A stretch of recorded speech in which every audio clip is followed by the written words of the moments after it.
Welcome to Eatin with Yah podcast, where we gather to eat truth, both physical and spiritual. Our motto is, we all eat or nobody eats.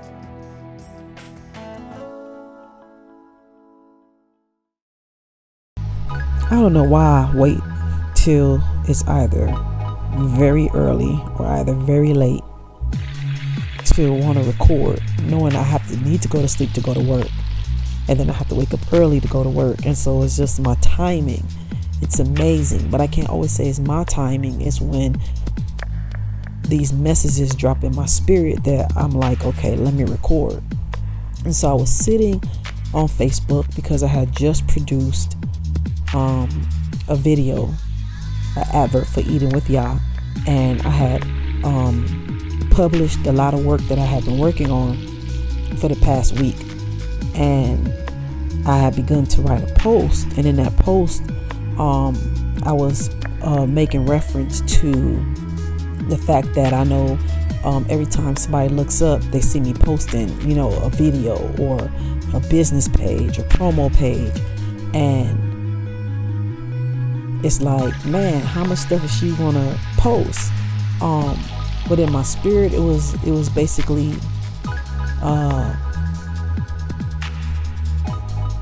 being said that there's so much gifts and talents within me that people just couldn't and would not understand my need to and desire to bring them all to pass.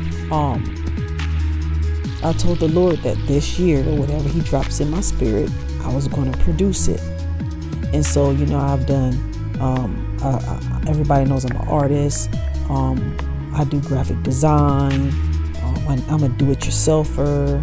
I do website design. I've become an author this year, self-publisher. I've never been to school, to Yah be all the glory. I'm a property owner. I'm working on owning land. That's something that's been in my spirit for the past 3 years. And so it's just so much that's going on within me. But as I was writing this post,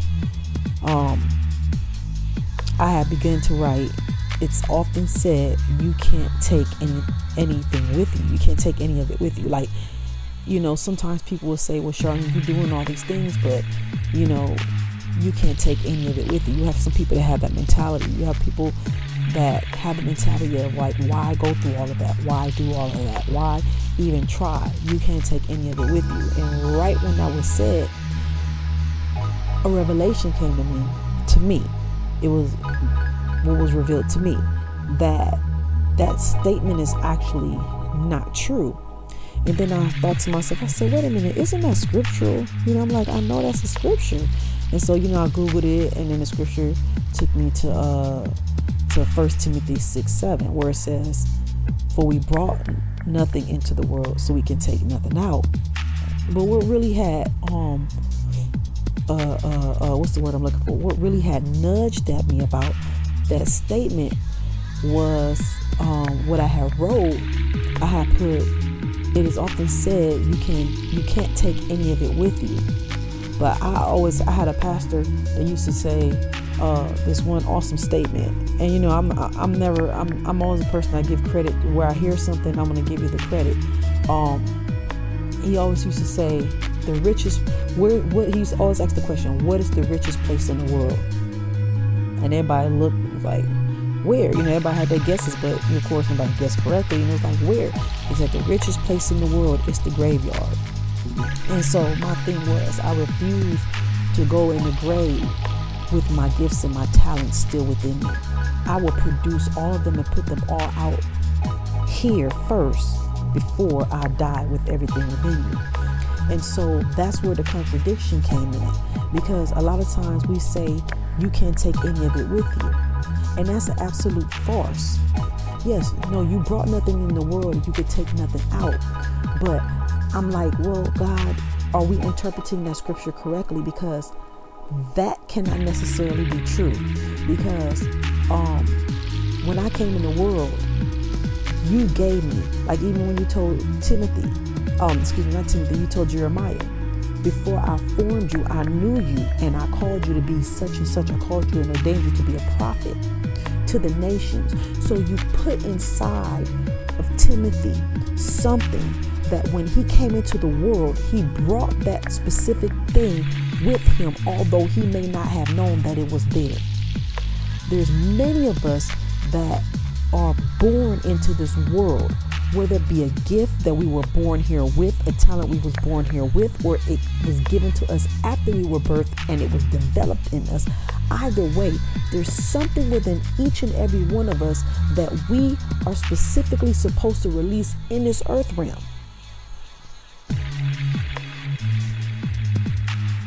Before we go. And if we don't release it in the earth realm before we go, then we actually do take it with us. For example, there's much history, there's much knowledge, there's much information, there's much wisdom that our great grandparents had, that our great grandparents had, that our great grandparents had, that our grandparents had, that our mothers and our fathers had, that they did not release to us about or concerning who we were, where we came from, who we were attached to, who our family members are, what our tribal relations are. They did not release that information to us, but they died with that information within them, failing to transfer it to us, and therefore now we are lost. Now we are lacking. Now the very thing that needed to be given to us, we no longer have it because they took it where? To the grave with them. So now the grave is rich and full of wisdom and information that was never released.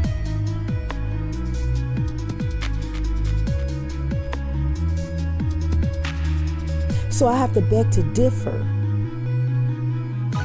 So Charlotte, are you saying that the scripture is wrong? No, I don't believe the scriptures are ever wrong. I believe that our interpretation of the scriptures are wrong. Our understanding of the scriptures are wrong. But I don't believe that the scriptures are wrong. You can't take any of it with you, anything physical. If you create this computer itself cannot go with you.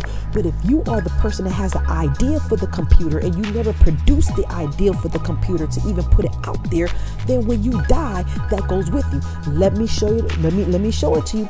Nikola Tesla, they still trying to figure out what he knew. Even though when he died, he took it with him. He did leave information here that they stole, and because they stole it, you don't know what it is or what it contained. Therefore, people are still trying to figure out what it is that he was speaking about that he did have a chance to release. So there's things that we have inside of us, gifts, talents, wisdom, knowledge, revelation. There's a lot of things that we have inside of us, and if we do not produce it and we die, then it does go with us. See, the problem with us is we always are, and oftentimes are looking at the physical of things, but we're not looking at the thought of things. The thought that produces the physicality. In the beginning was the Word was with God, the Word was God, and the Word became flesh, and the Word dwelt amongst us.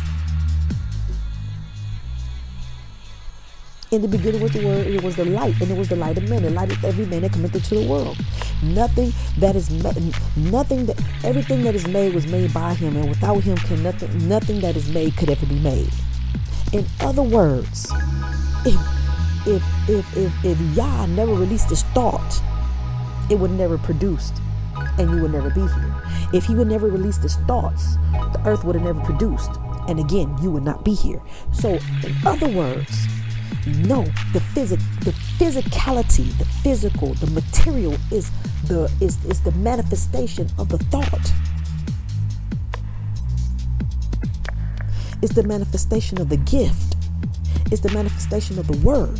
And if you do not release that which is in you, if you do not produce that which is in you, then the people who are supposed to survive off of it, be saved from it, by it, through it, the people who are supposed to benefit from it, the people who are supposed to grow from it, they will have missed the very thing that they need because you refuse to release what's on the inside of you, and therefore making the grave the richest place within the earth. So stop telling people you can't take none of it with you. No, you can't take none of this physical stuff with you. If your desire is the physical, as far as you loving it so much to where, oh my God, I have to have it. The love of money. The love of money is the root of plenty of evil. See, the scripture goes on and says that money answereth all things.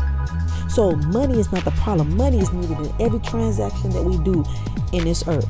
Money is so important that even the scripture says that if you didn't have money, it was a representation of you being cursed.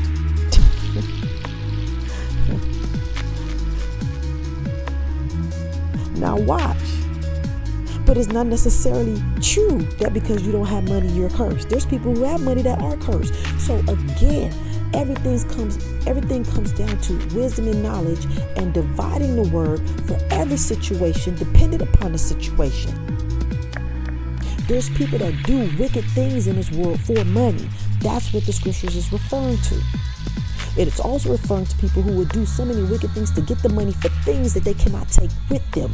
These are people that are willing to do whatever they have to do in order to get something physical that they themselves did not earn or did not produce from within. Hear what I'm saying? You can't take it with you. So don't hook and crook for it because you can't take it with you. Don't rob people for it because you can't take it with you. But what you can take with you is that very thing that the Lord put on the inside of you. Your gifts will make room for you. This is why you're supposed to be content, because your gifts are going to make that room. When you're not content, then what happens is a lot of times you'll bypass the gift. Let me tell you something. I may not make money from any books. I may not make any money from any shirts. I may not make any money. I'm not speaking that into my life. I'm trying to show you an example. If I did not make any money off of those things, guess what? I still produce what was on the inside of me. I'm not doing it for the love of money. I'm doing it because that's what's inside of me to do. I'm birthing what's in me. So the love of money comes in and affects those who have the impatience of birthing with what's in them, and then they want money for what's within them rather than the satisfaction of knowing that they did what was in them to do. And I'm gonna leave it right there, because they're just, you're dealing with me, you're dealing with Kingdom Citizen, you're dealing with Charlene right now, and I know the way that my mind works, and I know the way that my spirit works, and child, will be here all night with me saying the same thing in 5,000 different ways. So just wanted to give you that food for thought. I love you. Thank you for eating with Yah, where we all eat or nobody eats.